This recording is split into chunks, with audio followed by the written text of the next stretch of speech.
Appreciate you clicking on this video. Like, subscribe, click all the stuff down below. We've got links down below. Rambo bikes, Black Flag supplements, save you some money. Go check out fishing stuff in Sherwood, Arkansas. It's gonna be a fun one today. We're kind of getting closer to hunting season, so I want to kind of start doing some reviews of hunting products a little more. So you want to stick around and follow for that. One of the things I'm doing today is I'm tweaking with this Dart and Tritech a little bit, just kind of playing with some different draw lengths. I've been shooting it at 28 3/4 and it feels good, but it doesn't feel, I want to see if I can make it better. So we're going to tweak that a little bit, try to go to 29, maybe play with the let off a little bit on our mod and see if we can get more closer to 80%. I think it's like 85 and 75 are kind of the numbers, but we're gonna try to see if we can tweak that a little bit. This bow I'm actually setting up for kind of an indoor bow for an indoor league that actually shoots like a not a micro, but a standard size arrow instead of fat 27s and things like that. So I've got it down to 60 pounds so I can shoot it multiple times. We're gonna put these QAD dampeners on as well. They're orange, they kind of match the strings and the color scheme I'm going with.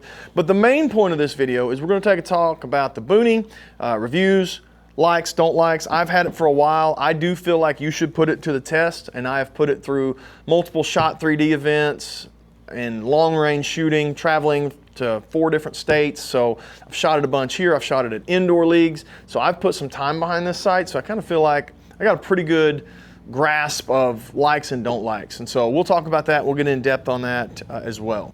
I think that custom QAD integrated Ultra Rest turned out really cool. Matches the strings a lot more. Little things, it's about the little things. All right, so we've changed the mod, the draw stop, to K, which I believe, no, H, not K, sorry, looking at it upside down. H, which I believe is 29. I might be wrong on that. I guess I'll find out when I draw it back, but I believe it should be 29. I've left the indicator on the mod itself, though, at J. So we're going to see if we tell a little bit of difference on this or not. That actually, it might need to go to I. This might be over 29, which I don't really want.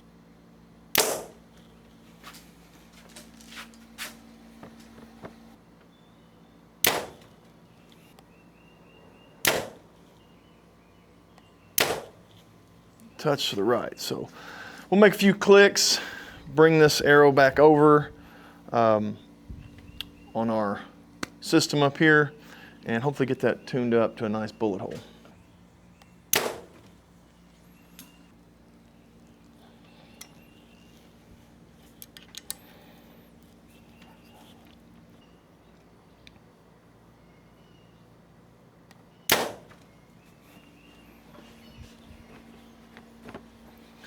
Yeah, now we're working right.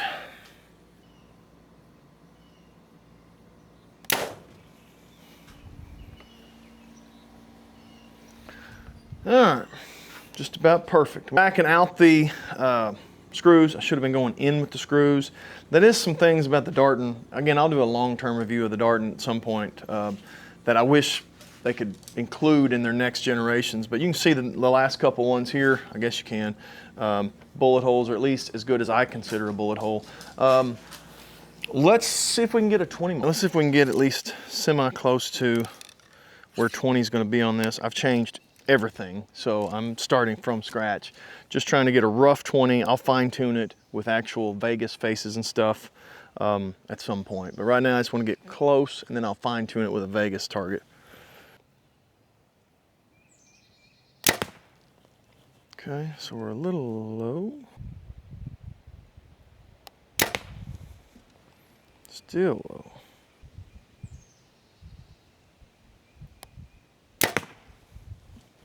Okay. Let's pull those and back up a little bit. All right, 20 yards. Sure we'll have to make some adjustments. Spotthog Boonie. Depends on which setup you go with. Depends on where you buy it. Anywhere between like $300 and $400, you can get a really good Spotthog Boonie. I obviously advise you to buy local. If you're in Arkansas, buy from Fish and Stuff and Sherwood, but it just depends on where you buy it from. There's a ton of different price options. That's honestly a pretty good price in this day and age. That $300 to $400 range is what you expect for a good sight. You could get a cheaper one, obviously. These are heavy duty metal, great hunting, tough sights. You could obviously go more expensive, the UV, the dialed. I think HHA now is even in that price range. So I mean, you can get as high as you want to go and as cheap as you want to go. This is a really good, but I feel like mid-range sight, great for bow hunting, you know, 20, 30, 40, maybe a 50-yard shot. I think it's great for that. So I think they definitely upgraded with the lock on the side, being able to just have that quick turn tight, not having the lever up here compared to the Fast Eddy. So I do think that's an upgrade. I like that. It's a little bit sleeker, a little smaller. Unfortunately, it's still bigger than the others. So if you compare it to the higher end ones, the UV and the dialed, it's still bigger, longer, heavier, bulkier, but it is $200, $300 less than those. So there is that. The pins seem to be a little better. Not pins, the indicators are a little bit sharper than the Boonie. That was my biggest problem with the Boonie, is like, it was just a blunt object pointed out there and you're trying to figure out what distance you're on. That was tough for me when you're trying to shoot precise. Like if it's 36, I want to shoot it at 36, not 35, and we'll just call it good enough. That was one of my big issues with the Boonie. These seem to be a little better, not as good as I'd want them. I still want them to be like really fine indicators, you know, sharp, if you will, so that I can know exactly what distance I'm shooting. It's smooth though. I mean, like the roll is smooth. You do have a little bit of a pinch point here, but it's not really close enough that it would actually pinch anything. I'm not crazy about all the different bolts that are required to mount this through here. It just seems like that's a good opportunity for something to come loose, wiggle loose over time.